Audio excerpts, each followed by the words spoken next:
દઈશું. ઓકે, ચાલો. બળ હંમેશા કેવું હોય? સ્થાન સદિશની દિશામાં. હવે સ્થાન સદિશ કોને? સર ક્યારના તમે સ્થાન સદિશ કરો છો, પણ સ્થાન સદિશ છે શું? તો સ્થાન સદિશ છે, સ્થાન સદિશ છે આ રીતના. માનો કે આ તમારી પાસે બે યામ છે, બરોબર? આ એક્સ યામ છે, આ વાય યામ છે. એક્સ યામ છે અને વાય યામ છે. રેડી? એક વિદ્યુતભાર અહીંયા મૂકેલો છે, ક્યુ નામ આપ્યું, એને Q1 નામ આપ્યું. બીજો વિદ્યુતભાર મૂક્યો છે અહીંયા, Q2 નામ આપ્યું. શેનું નામ આપ્યું? Q2. હવે સમજો, ઉગમ બિંદુથી Q1 સુધીનું અંતર, ઉગમ બિંદુથી Q1 સુધીનું અંતર માનો કે R1 છે. કેટલું છે? R1.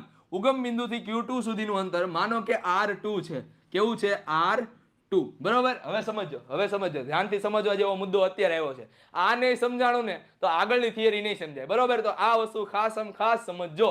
શું છે? જો, તો કે એક ઉપર લાગતું બળ, એક ઉપર લાગતું બળ કોના વડે લાગે છે? તો કે બે વડે લાગે છે. બે વડે એક ઉપર લાગતું બળ, એની દિશા કેવી છે? તો કે આમ હશે. રેડી? કેમ? કારણ કે બંને અપા કરશે. સર અરે નહીં રે નહીં રે નહીં રે નહીં રે નહીં રે નહીં નહીં નહીં નહીં કરતો ક્યાં જાય? તો કે આ દિશામાં વયો જાય. બરોબર? Q2 છે એ Q1 ને શું કરશે? અપા કરશે. તો Q1 ક્યાં જશે? તો કે ઓલી બાજુ વહી જાય. Ready? Same to same Q1 છે એ Q2 ઉપર બળ લગાડતો, Q2 ક્યાં જાય? બરાબર ની ઓલી બાજુ વહી જાય. સોરી, બરાબર ક્યાં? આપણે આ દિશામાં વહી જાય. બરોબર? તો હવે આપણે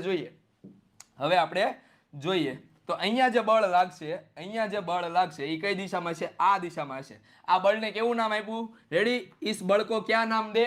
તો કે इस बल को नाम दे 2 1. રેડી? પર વડે. તમારે યાદ રાખવું હોય તો આ રીતે યાદ રાખવાનું, F પર વડે, F પર વડે. બરોબર? મતલબ કે બીજો આવે ઈ વડે અને પેલો આવે પર. અહીંયા સમજો, જો, બીજા ઉપર એક વડે લાગતું બળ, બીજા ઉપર એક વડે લાગતું બળ. ચાલો, તો બીજા ઉપર એક વડે લાગતું બળને દર્શાવવું હોય તો F2 1. તો 1 શું છે? વડે. મતલબ કે એક વડે બળ લાગે છે. કોના ઉપર લાગે છે? તો કે બે વડે લાગે છે. હેલો, સમજાય છે કે નહીં? હેલો, ધ્યાનથી. ચાલો, તો અહીંયા હું કીધું મેં? તો કે F21. તો આ બળ કયું છે? F12. F12. એટલી વસ્તુ ક્લિયર છે? ચાલો, એટલી વસ્તુ ક્લિયર હોય તો હવે આપણે આગળ વધીએ. હવે આપણે એક કામ કરીએ. એક ઉપર, રેડી? સોરી, બે ઉપર એક વડે લાગતું બળ આ દિશામાં છે.